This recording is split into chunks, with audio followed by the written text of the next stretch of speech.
Olá, bom dia, boa tarde, boa noite, telespectadores. Seja bem-vindo à segunda edição do podcast da turma do terceiro C da escola Professora Floriana Lopes, o programa Pod Hub.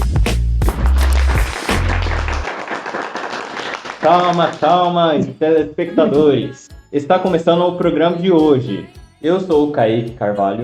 Meu nome é Calma. Meu nome é Luca. Meu nome é Vinícius. Meu nome é Murilo. E hoje nós vamos apresentar o contrato social de Rousseau. Vamos começar. Para começar a nossa conversa sobre o contrato social, a gente precisa entender qual era o grande problema que Rousseau queria resolver. E esse problema é simples de falar, mas ele é mais enorme de responder. Como é que a gente pode viver em sociedade sem perder a nossa liberdade? Rousseau ele olha para a sociedade do século XVIII, governos, monarquias, cidades, e vê algo que ele considera profundamente errado: desigualdade, abuso de poder, dependência entre grupos e pessoas presas em relações injustas. Ele basicamente diz: olha, nenhuma dessas sociedades é realmente legítima. E aí vem a crítica famosa dele: o homem nasce livre e por toda parte encontra-se acorrentado.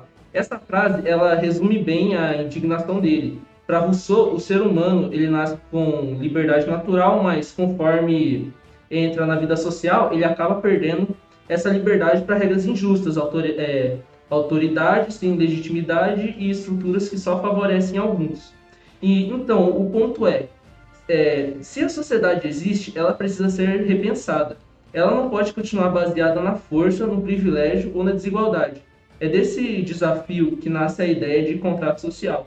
Uma proposta de criar uma sociedade onde a liberdade não é destruída, mas sim protegida.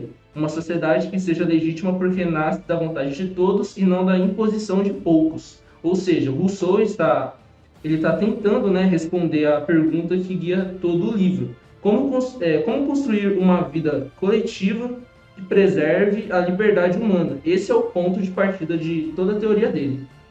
Bom, continuando ao que o meu amigo Vinícius estava falando em relação ao contrato social, agora eu vou explicar mais como que foi criado esse contrato social, o que levou à criação do contrato social e principalmente o que é o estado de natureza, que foi o princípio que acabou gerando o contrato social. Por quê? O que Rousseau diz sobre a humanidade? Ele fala que o homem, ele nasce bom, ele nasce um homem, como pode dizer, como que eu diria isso em palavras? Ele nasce um homem fiel, nasce um homem fundamentalmente bom, entendeu? Um homem que é caridoso, um homem que é gentil, tal e tal. Inocente, para dizer o melhor termo. E o que acontece? A sociedade, entendeu? A sociedade, que é o conjunto desses humanos, que aí entra a propriedade privada, que ele critica bastante, entre outras coisas, ele fala que isso acaba corrompendo o homem, transforma o homem em mal. Entendeu? E para não acontecer esse corrompimento que acontece com o homem, tem que existir os contratos sociais, entendeu? E os contratos sociais é a lei geral, podemos dizer, é a vontade geral, que meu amigo Kaique vai continuar falando sobre. Olá, sou o Kaique e eu vou falar a parte sobre a vontade geral. E, aliás, o que é essa vontade geral, né? Bem, o núcleo da ideia é o seguinte: a vontade geral é aquilo que apresenta o interesse comum, que vale para todos. Não é um interesse específico para alguém. Esse seria já um interesse do indivíduo. Quando eu tenho uma vontade, eu tenho uma ideia, só que essa ideia vai trazer vantagem para mim. Não vai trazer vantagens para a sociedade em minha volta, em que constitui. Não confundam. A vontade geral não é a vontade da maioria. É a vontade que vai beneficiar todos da população, da soberania que constitui a população que mora ali. Mas por que isso? Porque opiniões individuais carregam interesses particulares. A vontade geral só aparece quando as pessoas deixam o interesse privado de lado e pensam no que é bom para a comunidade inteira. O que não é vontade geral. Isso é fundamental porque muita gente acaba errando nisso. Não é a maioria votou e pronto. Não é a soma das vontades individuais. E não é o que o governo diz ser. E também não é uma moral pessoal ou religião. A vontade geral é a busca pelo bem comum, mesmo quando a maioria quer outras coisas. Isso é contra-intuitivo, mas mostra por que Rousseau não era democrático no sentido moderno. Muitas vezes a vontade social não é exatamente o que o povo quer. A vontade geral vai aderir àquilo que é bom ao todo para a sociedade. A vontade geral não é nem sempre será a vontade que geralmente todo mundo quer. A vontade geral vai ser aquilo que vai ser beneficente à sociedade ao seu todo, certo? Condições da vontade geral existir de verdade. Aqui entra uma parte mais crítica e profunda. Rousseau admite que a vontade geral não aparece automaticamente, precisa de condições muito específicas, difíceis.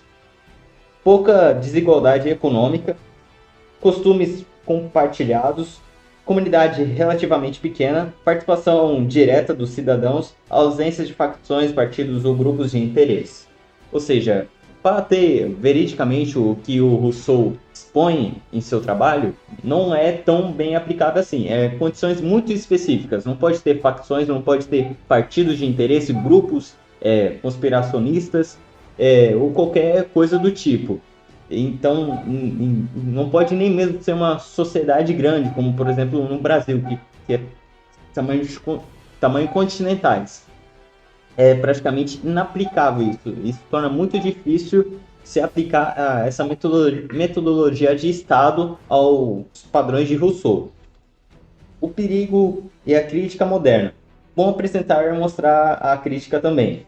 A vontade geral pode ser usada indevidamente para justificar decisões autoritárias, apagar indivíduos, obrigar a minoria a se calarem pelo bem comum.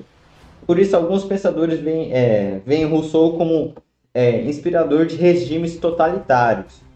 Mas essa crítica só vale se esquecer que Rousseau exige condições muito específicas, como tinha dito, para surgir essa vontade geral que ele idealiza.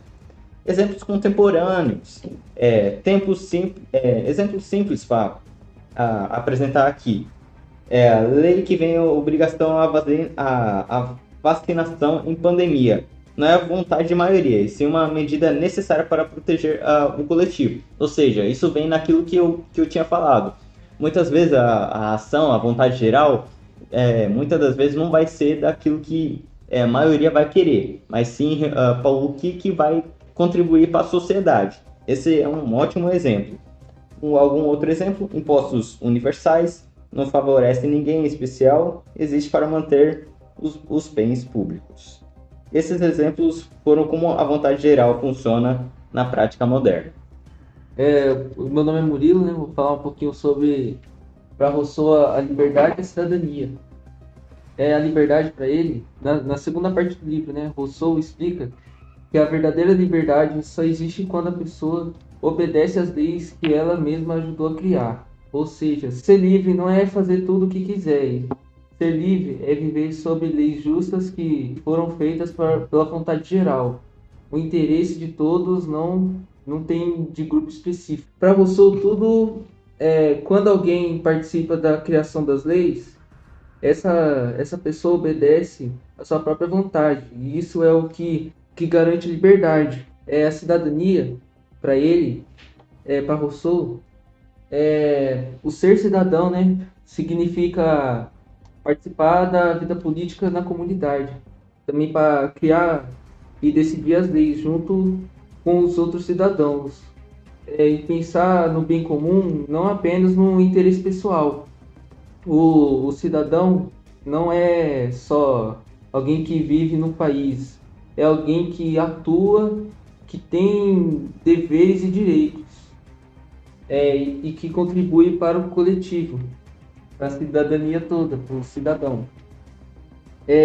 Na relação dos dois, né, entre a liberdade e a cidadania, o Rousseau mostra que a liberdade e a cidadania são inseparáveis, porque sem um sem o outro não vai existir isso toda teoria dele, entre aspas, né? Só existe a liberdade verdadeira quando as pessoas são cidadãs ativas.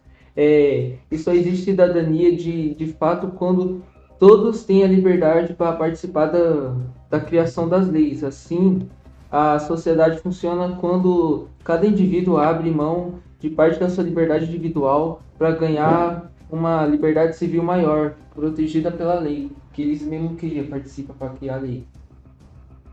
Bem, como eu já havia me apresentado, eu sou o Luca. Eu vou estar falando um pouco sobre a escravidão e a legitimidade política, o que ela era para Rousseau. Rousseau não diz que a escravidão é ilegítima não só no sentido histórico. Ele está falando de qualquer situação que uma pessoa domina a outra, seja pela força, pela guerra ou por algum acordo que a pessoa tem com a outra. Para Rousseau isso não tem validade, isso não tem validade, isso não é algo justo para Rousseau. Isso acaba sendo um motivo bem simples. Para ele, ninguém pode abrir mão da sua própria liberdade. Se alguém entrega totalmente a sua liberdade para outra, ela deixa de ser um humano pleno, ela deixa de ter a sua dignidade. E como Rousseau parte da ideia que a liberdade é essencial à nossa natureza, renunciar a ele seria como renunciar à humanidade, como eu tinha dito, renunciar à sua... Como posso dizer? Renunciar aos seus direitos. Você renunciar aos seus direitos, você renunciar a si mesmo, você renunciar às suas ideias, suas vontades e os seus princípios. Por isso ele rejeita qualquer justificativa para transformar em alguém em propriedade. Nem a força explica, nem contratos de submissão explicam, nem uma vitória de guerra dá esse direito. No fundo, Rousseau está dizendo que não existe poder legítimo quando existe dominação. Não tem poder legítimo quando existe a dominação por conta que você só está governando uma pessoa, às vezes, por coagindo a pessoa, forçando ela a fazer aquilo. Então isso se torna uma escravidão, não se torna algo saudável. Então, se a política quer ser legítima, ela não pode nascer de opressão, porque isso não é política. Isso já seria por uma parte de opressão. Ela precisa nascer da liberdade, mas não confundam com a democracia. É isso aí. Então, o que a gente pode extrair disso do contrato social, né? Primeiro, uma coisa muito relevante que eu acho que o pessoal acaba se confundindo muito, acaba se relevando e achando isso. Rousseau era um democrata. Não era exatamente isso que não era isso que o Rousseau apoiava. O Rousseau, por mais que ele tivesse ideias semelhantes, análogas à democracia, ele não apoia a democracia que nós temos hoje em dia, por exemplo, no Brasil, que no caso é a democracia representativa, que a gente vota em alguém que vai representar nós. Ele é totalmente, ele acha isso descartável. E ele não concorda também com quaisquer tipo de partido, grupos de interesse. Ele acha isso que acaba quebrando, não ajuda a sociedade em viver em harmonia, que é o objetivo do tema, né, do contrato social. E eu acho isso muito relevante. E como a gente pode ver hoje, que nem o Kaique estava citando exemplos, que ele é contra partidos, contra as ideias políticas, né? Hoje a gente vê isso muito na sociedade brasileira, relacionada à esquerda e à direita, dividindo a sociedade, fazendo que criem discordâncias e até discursos ofensivos um sobre o outro. Não tem muita coisa, né? Tem muita coisa que é justa, né? Rousseau descarta isso, descarta a democracia em que nós estamos hoje. Outra coisa também que a gente mostrou é que o Rousseau era contra a escravidão. Isso é impressionante, porque ele é do século XVII ou XVIII. Século XVIII, uma época que era dominado pela escravidão ainda. A escravidão era muito comum. E ele foi certamente um dos primeiros a apoiar, a abolir tal atitude. Isso por conta do contrato em si. Mesmo que seja escravo de guerra ou escravo por contrato, mesmo por vontade, é totalmente contra-intuitivo com a pessoa. Às vezes também porque talvez, não sei se estou certo, talvez filho de escravo também vai acabar sendo... O Rousseau descarta qualquer tipo de ideia de análoga à escravidão, a pessoa servir alguém. Para Rousseau, no estado de natureza, o homem ele é inocente, ele é um homem bom. Mas quando ele vê, como se pode dizer, umas desigualdades sociais... Ele começa a viver na sociedade, né? É introduzido a padrões de propriedade privada, classe social, esses negócios. Acaba criando essa competitividade e acaba o corrompendo. Assim como fala a frase, né, de Rousseau: o homem nasce bom, mas a sociedade o corrompe. Para Rousseau, o contrato social é a melhor forma para que ocorra uma sociedade de harmonia, para que não ocorra brigas e não tenha aquela desigualdade, e não tenha uma desigualdade grande, uma desigualdade grande. O Rousseau tenta introduzir uma solução para ajeitar esse problema, né, que acaba, infelizmente, sendo a realidade de hoje em dia.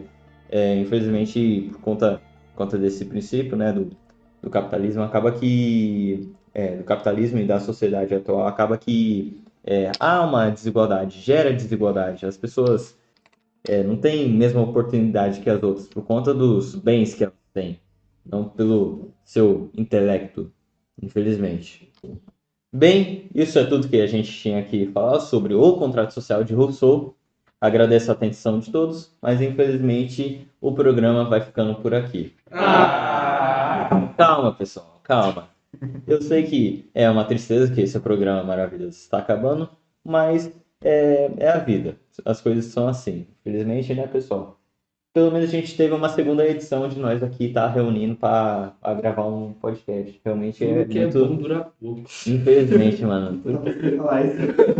Tudo que é bom dura pouco. E foi uma grande satisfação de gravar isso com vocês. Foi um grande prazer participar dessa gravação, muito interessante. E é isso, né? Acabou. Muito triste que Talvez algum dia tenha mais, né? talvez um dia, quem sabe nunca. No terceirão já vai ser final do ano. Então, é isso. E falou, rapaziada. Tchau. Tchau. Tchau. Tchau. Falou.